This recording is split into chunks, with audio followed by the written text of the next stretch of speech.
mga kumare-kumpare, magluluto tayo ng spaghetti. Yan. Ito po ang beef. Gagamitin ko ito mamaya. Madami-dami, no? So, ano ko muna siya. Marinate ko muna siya. At ngayon po, nilagyan ko siya ng oyster sauce, tsaka yung soy sauce. I-marinate ko muna siya yung karne. Yan. Hello mga kumare-kumpare. Kaya ngayon, naglagay na ako ng mga sauce nito, kaya ilagay muna natin, iset aside muna natin, at saka maghiwa tayo ng sibuyas tsaka bawang para po sa ating spaghetti. At saka nagbo-boil po ako ng para to ito sa may sore throat o either ano to yan. At ito na mga kumare-kumpare, naghiwan ako ng bawang tsaka sibuyas, maraming sibuyas, di ba? Yan. At nagpakulo na rin ako ng tubig. Dito ko lang siya lulutuin kasi konti lang naman yung lulutuin ko. Kalahati nito. Yan, kalahati nito. So, dyan na lang ako nagpakulo. Yan. At ito na nga, nilagay ko na yung spaghetti pasta. So, yan, pasta. So, kasya siya, di ba? Konti lang to eh. Yan. Pakuluan muna natin hanggang siya lumambot. At ito naman ay parang ano siya, parang kaya, parang ganun. Pero ito siya ay para sa mga may sore throat ka, running nose, ganun. Tsaka ano, medyo mainit yung panahon, pwede ito siya. Yan. Tsaka mamaya, i-add ko to siya, yung parang flour to. Yan.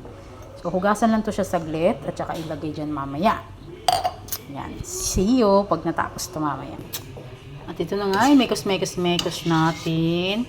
Naglagay pala ako dito ng konting asin, tsaka konting mantika po, para ano siya, hindi siya magkadikit-dikit, parang ganon.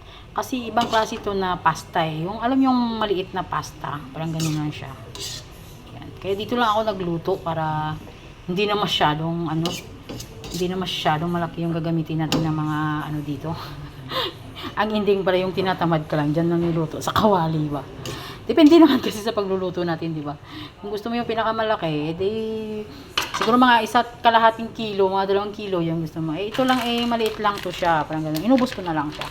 Parang sa 1.5 kilo lang siya, parang gano'n. Yan. Kaya, abangan later. Maluto na.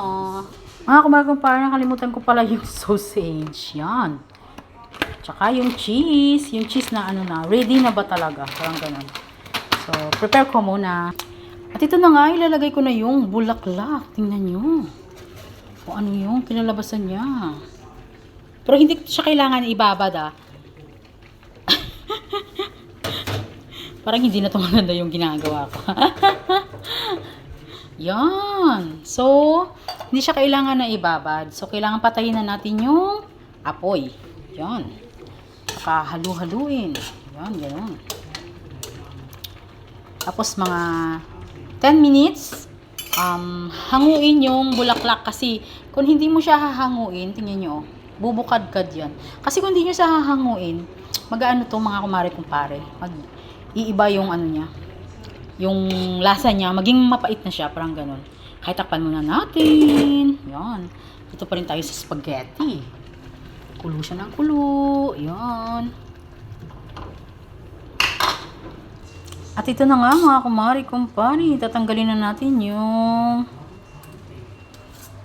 mga bulaklak. Ganon. Hindi siya pwedeng ibabad kasi mag-ano to, magpapait ba, parang ganon.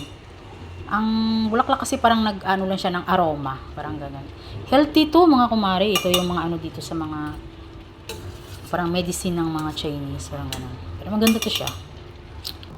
At ito na nga, i-ano muna natin sa tubig, kumbaga hugasan. Basta ganito ako magluto depende sa inyo kung anong pagluluto nyo mga kumare-kumpare. At ito na nga mga kumare, may sausage na ako at yan. Hello mga kumare-kumpare, yan, luto na. At ito, ready na mamaya. Hindi ako nakapagkuha kung paano magluto kasi ang ingay-ingay sa taas, may nagagawa, kaya baka ako mapalo ni Lolo M. Kaya, see you later mga kumare-kumpare. Bye, thank you for watching.